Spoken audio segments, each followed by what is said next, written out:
ডিস্টিং ডিস্টিং করে সেদ্ধ ডিম দোলাতে দোলাতে দেখি ট্রেন এসে গেছে। কিন্তু না, এটা তো আমাদের ট্রেন নয়।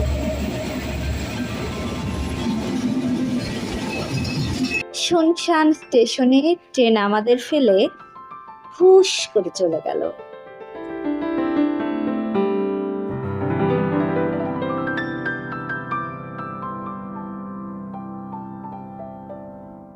তারপরে আরেকটা ট্রেন আসলো, কিন্তু তিনিও আমাদের নিতে আসেন।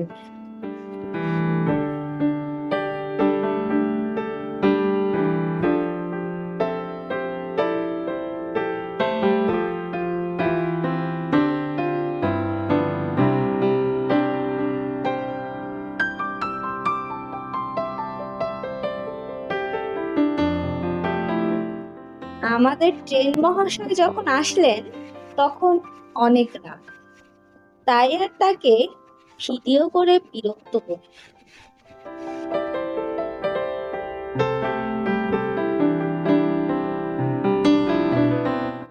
এই যে ভোরবেলা পিঠে কাটকি বোচকা নিয়ে আমরা নেমে গেছি ট্রেন থেকে। ও, আপনাদের তো বলাই হয়, আমরা এই মুহূর্তে আছি খুলনা স্টেশন।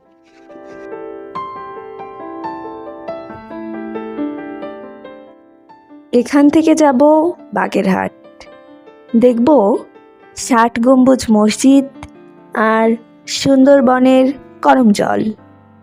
লাইফ অফ চলন বিল গড়ে তুলছি তিল তিল, দেখবো নদী পাহাড়, ঘুরে আসবো বারবার, ঘুরে অনেক প্রকৃতি, জমাবো অনেক স্মৃতি, বছর মাস সপ্তাহ তিথি, সারা দুনিয়ায় বিস্তৃতি।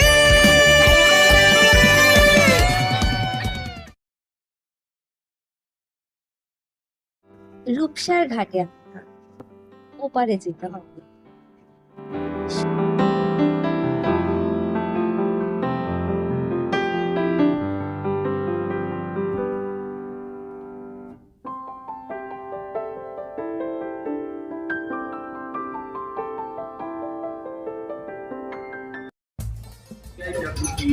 নির্ধারিত ঘাটগুলো জনপ্রতি ১ টাকা, কেউ লাগিয়ে যাবে না। সূর্য তার আলোর হাসি ছড়াচ্ছে, আর রূপসার ঘোলা জলের বুক চিরে চলছে অসংখ্য নৌকা।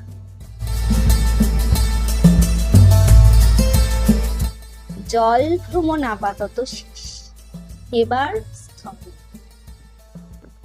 পথের দুপাশের মনোরম দৃশ্য দেখতে দেখতে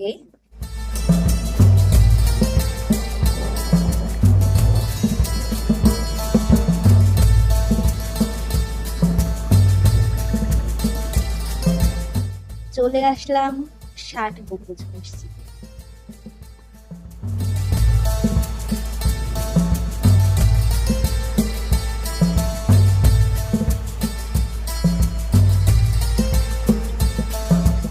বিশাল বড় প্রাণ,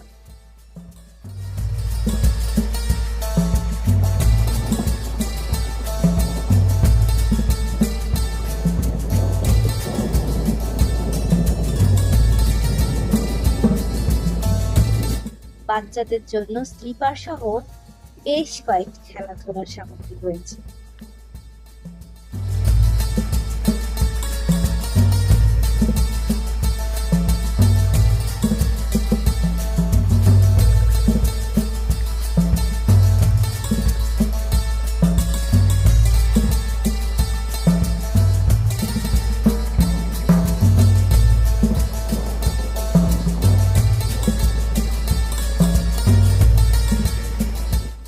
এই যে আমাদের কাঙ্ক্ষিত ৬০ গম্বুজ মসজিদ, ঠিক যেন ২০ টাকার নোটের ওপরের ছবি। অবশ্য পরবর্তীতে ১০০ টাকার নোটে এই ছবি পাওয়া যায়। লাল ইটের গাঁথুনি দিয়ে তৈরি প্রবেশ পথ, আর তার পাশে মসজিদের ইতিহাস লেখা।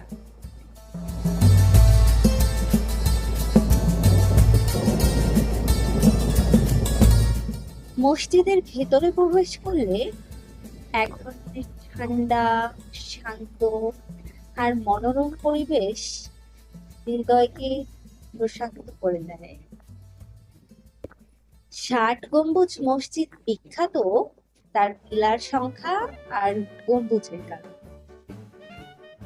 পাথর কেটে কেটে পিলারে রাখা হয়েছে। প্রাচীন প্রযুক্তি আসলেই এক অপার বিস্ময়।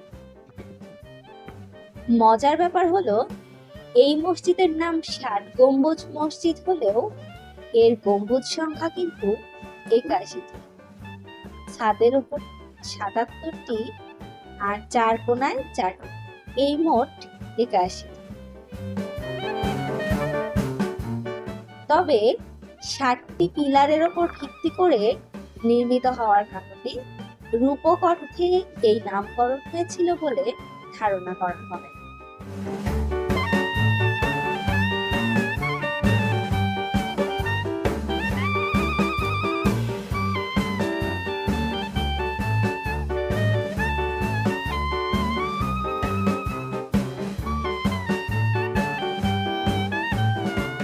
ষাট গম্বুজ মসজিদ ভ্রমণ শেষ।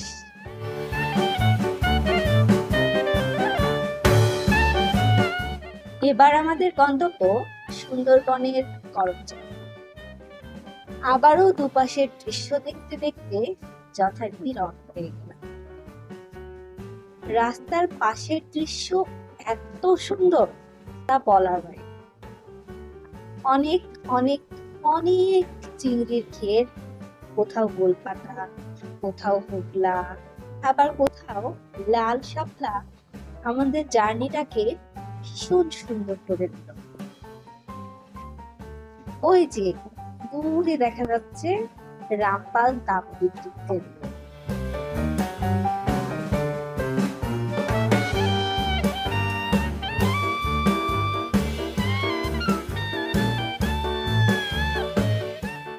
পথে মাঝে মাঝেই রামপাল বিদ্যুৎ কেন্দ্র আমাদের হাতছানি দিয়ে ডাকছিল।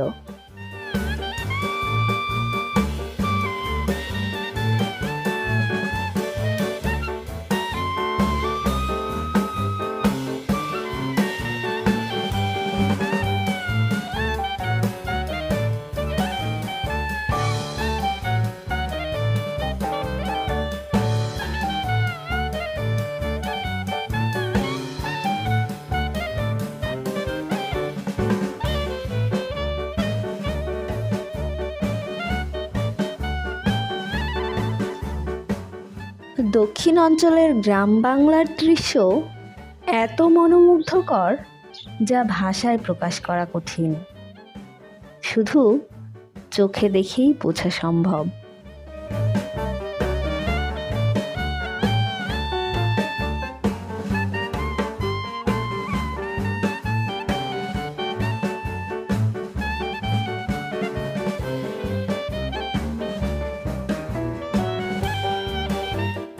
এটাই সেই বিখ্যাত মংলা সমুদ্র।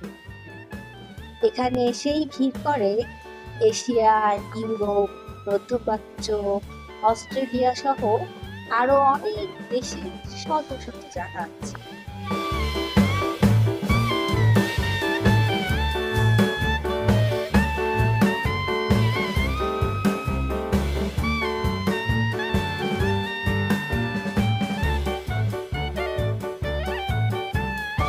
ফাইনালি আমরা এসে পৌঁছালাম মংলা ঘাটে।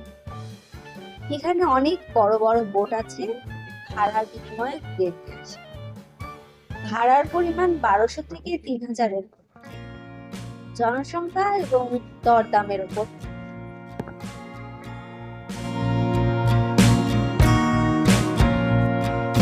তো এই যে আমাদের বোট রেডি করা হচ্ছে, আর আমরা বোটের ছাদে বসে উপভোগ করছি কৌশল নদীর এই সুন্দর দৃশ্য।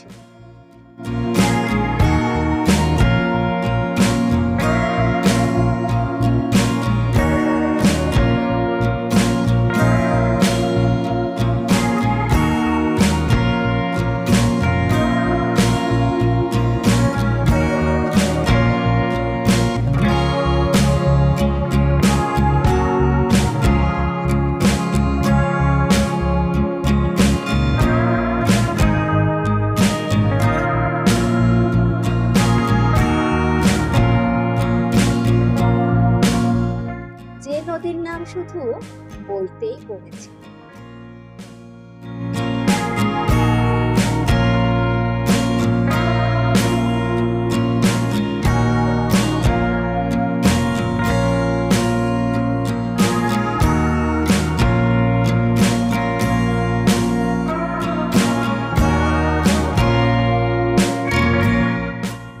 পশুর নদী দিয়ে যেতে যেতে দেখা মিলল অনেক জেলের, যারা নৌকায় করে জাল দিয়ে ইলিশ মাছ ধরছে।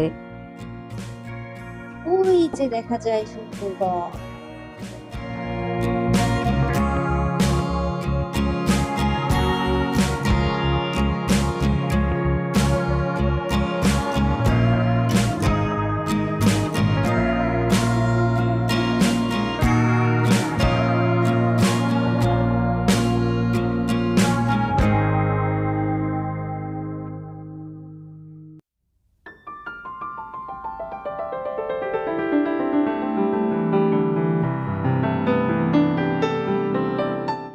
এই তো সুন্দরবন, বাঘ কোথায়?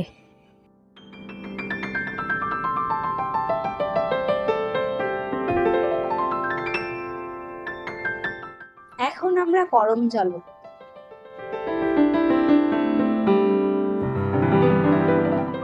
করম জলের ভেতরে হরিণ, কুমির প্রজনন কেন্দ্র সহ বিভিন্ন পাখি সংরক্ষিত করে রাখা আছে। এখানে মাটি থেকে উঁচু করে রাস্তা করে দেয়া হয়েছে দর্শনার্থীদের সুবিধার জন্য। জোয়ারের সময় এই জায়গাটা পানিতে পড়ে যায়, সুন্দরবন পানিতে পড়ে যায়। এই যে জোয়ারের পানির চিহ্ন সাথে শাশুড়ি।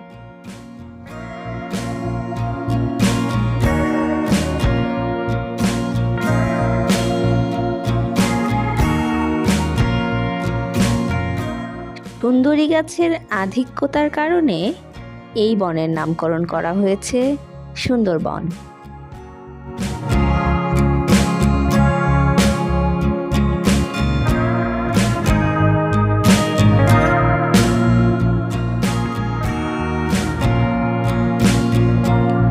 এক একটা গাছ কত লম্বা!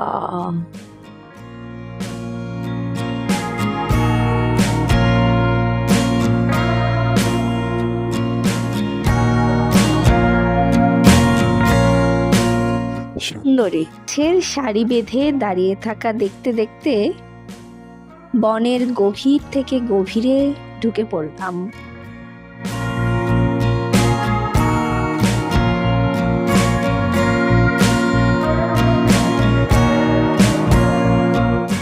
রাস্তার দুধারে গোলপাতা, হেতাল সহ আরো বিভিন্ন গাছে ছেয়ে আছে।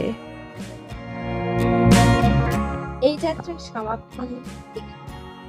এতক্ষণ সঙ্গে থাকার জন্য অসংখ্য ধন্যবাদ। এরকম আরো ভিডিও পেতে সাবস্ক্রাইব করে সাথে থাকুন। আল্লাহ হাফেজ।